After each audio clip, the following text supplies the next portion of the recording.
Hey, so today I'm going to talk about YouTube. I'm going to give 7 more tips like I gave back in May on how people might be able to do better on YouTube. Now, it sounds funny coming from me because I'm a guy who actually has more videos than subscribers. But that doesn't mean that I haven't learned some things. It just means that I've gotten comfortable with my role. Would I love to have 20,000 subscribers? Yes. 100,000? Yes. But that's not going to happen for me. I might hit 1,000 one of these days, but I'm probably going to have to make 1,200 videos to get there. We'll find out. So like I said, I've got 7 tips for you. These are new from the last time. So the end screen will have the other video where I gave those initial tips. And by the way, I'm doing this YouTube video because I have that community thing that's on the main page of this channel. And well, I had 4 people who said what kind of videos they wanted to see, and 3 of them said YouTube. So here you are. This is a video about YouTube. So let's talk about the first one, which is content that people will visit for. Now this is interesting. You know, I've been blogging since 2005. I've had multiple blogs. I've written for other people. Right now I still write for my accountant, and I still have 3 other blogs. And so I knew something about blogging. I even still now will write about different things like plugins and whatever, but only on one particular blog. So when I started on YouTube, I did all these videos talking about blogging or things that were related to blogging. I did a couple talking about social media, but in general, most of them were about blogging. And it turns out that blogging was not all that popular on YouTube. As a matter of fact, it's not that popular now. You might find a couple of people who are doing well at it. There's a whole lot of young people who are showing other people how they make money by blogging. But if you ever really visit their blogs, they look beautiful, but they don't have any content or anything. Let me rephrase that. They don't have any comments. It looks beautiful, it's standard, but the people look good too. You know, you can't deny that. However, the most popular video I did in the first 10 videos had nothing to do with blogging or writing.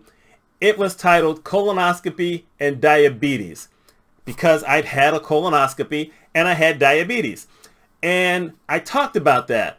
I talked about the fact that nobody told me what I probably should have done before I had the colonoscopy as it related to my diabetes. So I went in there for my colonoscopy and my numbers were way off the chart.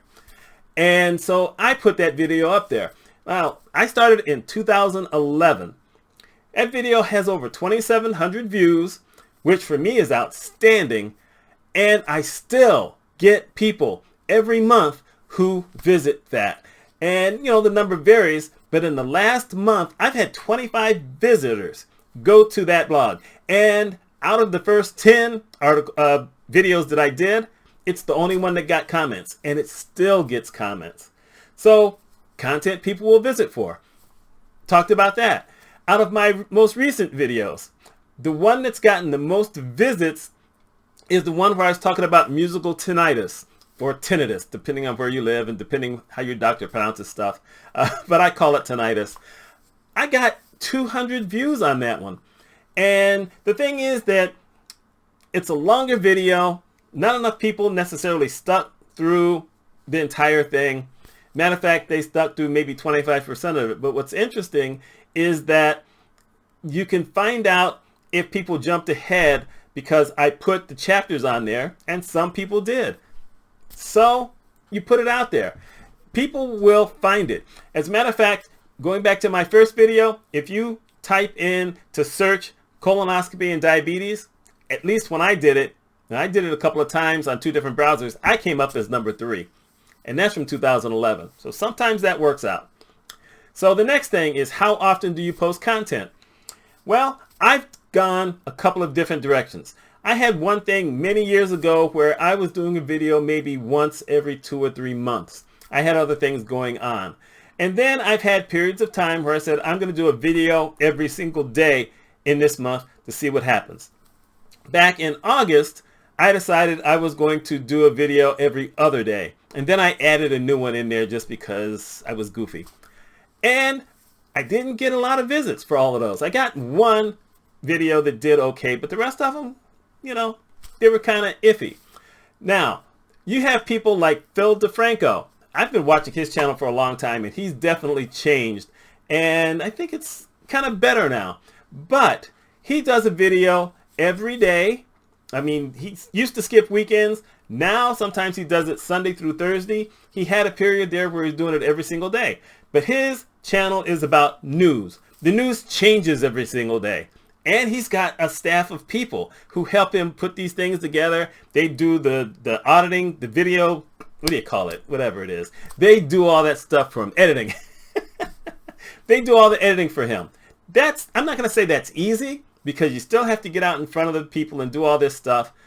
But it helps when you have some other folks. If I had some people who could help me with editing, it might generate a little bit more. But we'll come back to that. However, I have found that in general for me, probably if I post every 1 to 2 weeks, that's when I do best. And, you know, no one is out there necessarily groveling, pleading that I have new stuff up there. But for whatever reason, that seems to work out for me. I don't know why, but that's my style. But I've seen a whole bunch of people who edit some videos really well, and they look good on screen, and they talk real well, and they may have 3 or 4 videos, if that, and they're like 5 years old, and then they gave it up because they didn't get enough views on those, and most of them didn't answer any questions or comments that they had. And maybe that's something to it. You know, I respond to almost every comment I get, but you never know. So is it editing? Is it how good someone looks? I don't know. Going back to the content thing, just to throw this in there, if you're on a topic that a lot of people are there saying the exact same thing, and they've been around longer than you, you might have trouble breaking into that. That's something else you have to look at. Me, that wasn't my thing. So even like I said, even now, no one's talking about blogging, but the posting period, I have seen certain folks who can get away with posting every single day, or maybe posting 4 videos within a week. Graham Stephan does that. He posts, well, he's got 3 channels. He's doing all kind of stuff, but he posts a lot. I keep wondering, how's this guy staying a millionaire in real estate when he's on YouTube all the time, and not just putting up his own videos, but watching videos of other people? Still, that's not a bad thing. The next thing is length of video. You know, this one is a mixed bag, because I realized way back when that if I recorded short videos, they didn't get watched as often. For whatever reason, I think it tells you after you hit, you know, the start button that the video is this long or whatever. And they have rarely done well. The longer videos, those don't necessarily do as well, but YouTube actually likes those a little bit better. They don't really like 2 or 3 minute videos. Why? I don't know. But YouTube has shared my videos on other people's channels on different topics. So, length of video. If you're hoping to keep someone around a long time, you have to do something like Mr. Beast. I mean, this dude's putting out a ton of stuff, but he's got 35 million people on his channel. So, you know, I ain't never going to be a Mr. Beast. Never wanted to be a Mr. Beast like that. Love to have his money. Love to be able to donate to a lot of people because I had that kind of money, but it ain't never going to happen. So that's just something to think about. And then, how polished are you? This is weird. I'll tell you the truth. I've done professional speaking, and when you're doing professional speaking, you usually know about a month in advance that you're going to be presenting to someone. So you've written, however you write it, whether you write an entire speech, or what I do is I would write, you know, topics, and then I would rehearse. I would go into the living room. I've got 3 mirrors on the wall. I used to have 4, but I got 3 mirrors on the wall. And then I walk back and forth and make sure that I look, you know, left to right and in the middle. Because if you're on a stage, that's how you talk to people. So I rehearse those things. I don't know that everybody necessarily takes enough time to sit down like I am right now at my desk, camera in front of me, and rehearses this. I don't do a lot of rehearsing for this. Matter of fact, I don't rehearse Most of them. Could I be more polished? Yes. Do I think that being more polished is going to bring in more viewers? No. No. I think that if there were like pretty things going on, or these things that they call B-roll or whatever, that might keep some eyes in there. But I doubt that if I was more polished, that would do anything for me. Now, in front of a live audience, I think it helps. But there are some presenters, some big time speakers who travel all over the country who aren't the best live presenters in the world. But people aren't there for that. So, do you have to be really polished? No. Do you have to have at least a little bit of charisma? Yes. I think I've got a little bit of charisma. I'm not scared to talk in front of the camera. I'm not scared to talk in front of live people. I'm not ever going to be Harry Belafonte. And that's a strange reference in the fact that I've never been one of those people who could go around telling someone else that I thought this movie star, male movie star or athlete or whatever, was good looking. Except for Harry Belafonte. Harry Belafonte, when I saw his older movies and whatever, I said, boy, I'd love to look like Harry Belafonte. He's it. I have no one else. So that's never going to happen for me. Does it mean that every attractive person who's on YouTube is going to dominate over other people? No. It doesn't hurt, but no, it's just not going to do that. So the next thing you talk about, are you willing to be controversial or do you want to stay safe? I have decided many years ago I'm going to talk about what I want to talk about, but I'm going to do it in my own way. I've never cussed in my life, so you're not going to hear any bad language coming from me. I've got the filters set up on my YouTube videos, so if someone leaves a comment with bad words in it, it holds them. They get erased. There's some that they just automatically block totally, and I never see them. But I have tackled some controversial subjects. You know, months ago, I decided to talk about the J.K. Rowling thing because I love the Harry Potter books. I love the Harry Potter movies. I like the Fantastic Beasts movies. But she started some stuff, and that really just messed things up greatly. So I decided to tackle that. I've tackled the orange guy and the issues that he has caused this country. And y'all know that it's been bad. So I've done that. I have talked about race. In case you didn't know, I'm black. I'm an older black male. I've talked about that. I talked about problems I had with a nursing home and my mother. So I will talk about some controversial issues. But sometimes when I talk about them, I hold back. When I talked about the J.K. Rowling thing, I disagree with her point of view, but I couched it in the fact that I'm around her age. I think I may even be just a little bit older than her.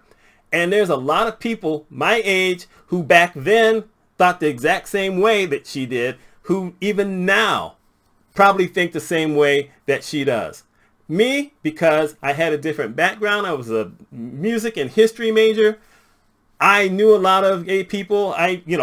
We didn't have trans back then. It was a rare thing. Now you have it. I don't care. But see, I've had some kind of experience with it. You have to make a decision. Are you going to try to do that just to get viewers? Once you do, you're not sure what you're going to get. You might have a whole bunch of people pounding on you. Do you want to go viral because a whole lot of people have come down on you? Just something to think about. Just because you get a whole lot of viewers doesn't necessarily mean that's really the way you wanted to go. I have one video out there, and it was talking about Verizon. It was a major gripe. I think it was 2015. It got close to 50,000 views. And the people on there, they weren't fussing at me. They were just ranting all about Verizon. It might have even been Time Warner, but it was just total rant. And I could stay out of it. I mean, it got the most views. It got the most comments. It was just one of those kind of things that for me, it was personal. And I ranted.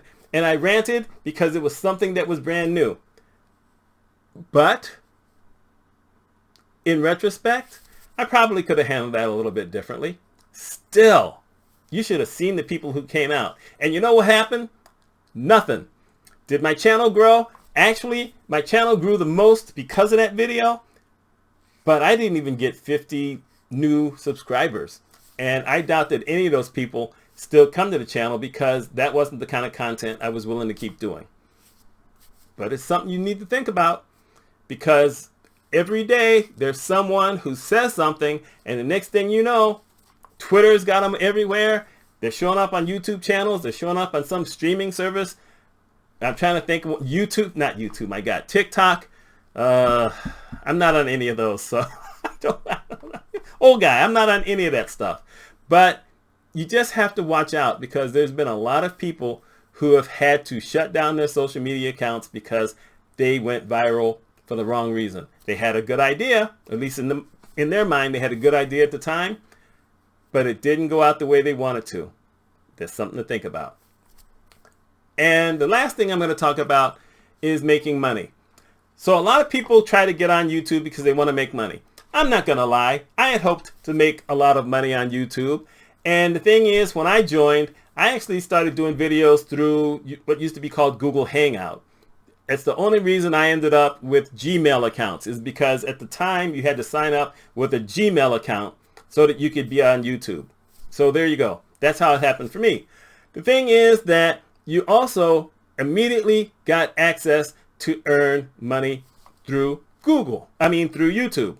Now you have to have so many watch hours and so many subscribers and whatever to get monetized. But back then you didn't. So I had the monetization for about 5 years. I think in 5 years I made $28. And I don't know that I ever got paid for my $28 because I have an AdSense account. But once again, it's not something that I have everywhere.